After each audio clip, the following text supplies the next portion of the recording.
What's up YouTube? Coming at you here with the first place YCS Prague deck profile.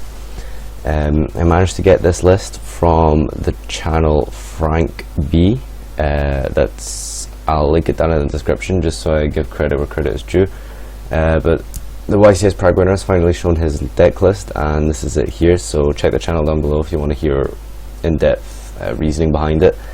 But I just thought I would make this real quick, get this out there and show you what the actual deck was. So as you can clearly see, it's something very, very unconventional, something very, very innovative, very different from the standard Burning Abyss. The monster lineup is, tiny. It's playing mathematicians, which we thought was dead since, I guess, generation 1 of Burning Abyss, when they only had 3 different Malabranch. So yeah, I guess this is it. 3 Sir, Graf, Skarm, the standard things. Farfas for the Djinn.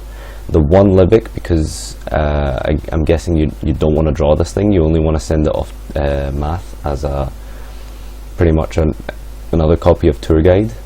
Of course, the 3 Tour Guides, and then that's pretty much it for the monster. There's no other names to special from your hand. No Kanya, because you don't play any whatever. What's the word?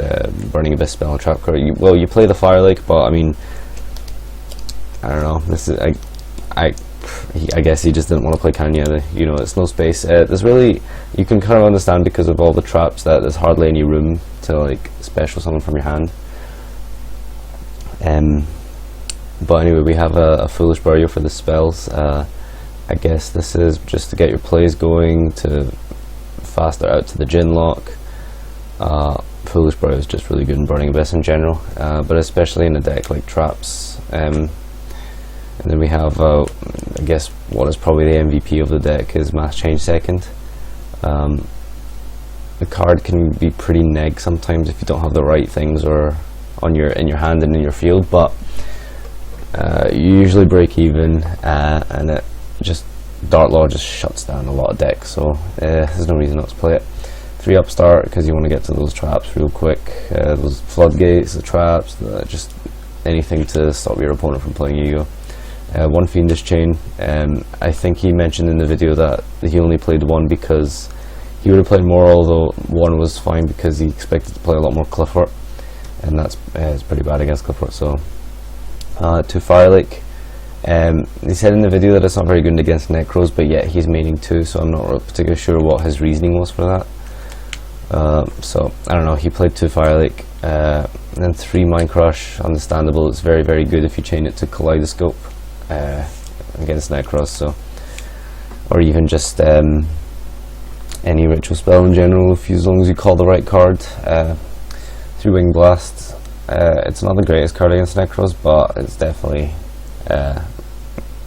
it's going to be disruptive and annoying. So the best card, at least that's the opinion that I seem to have gotten, was the Regeki Break.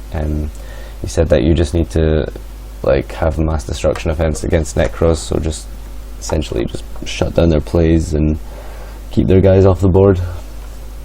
3 Vanix Emptiness, self-explanatory. Side deck 2 Veiler. I think this was for Necros.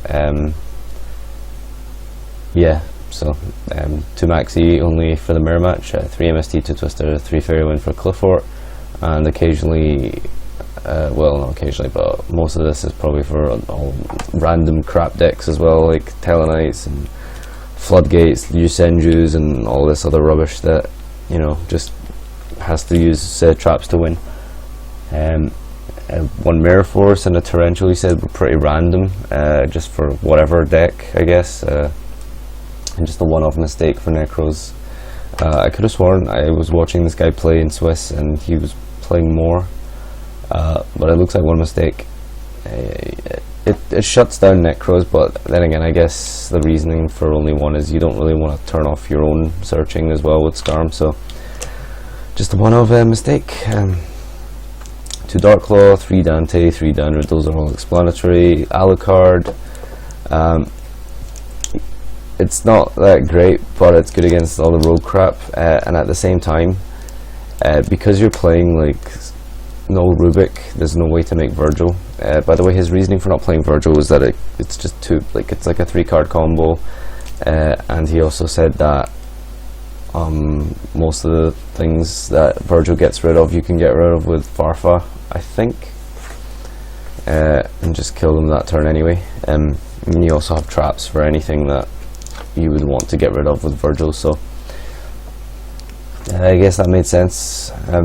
Equipped Engineer, I think you mentioned that this is one of the best cards because you can actively use it on your opponent's turn, as well as Tempo occasionally, if, like when you do need to like make it against an XYZ, you could sorry, you could detach off Farfa and you know, banish things on their turn. So that's why I'm equipped and Tempo in here.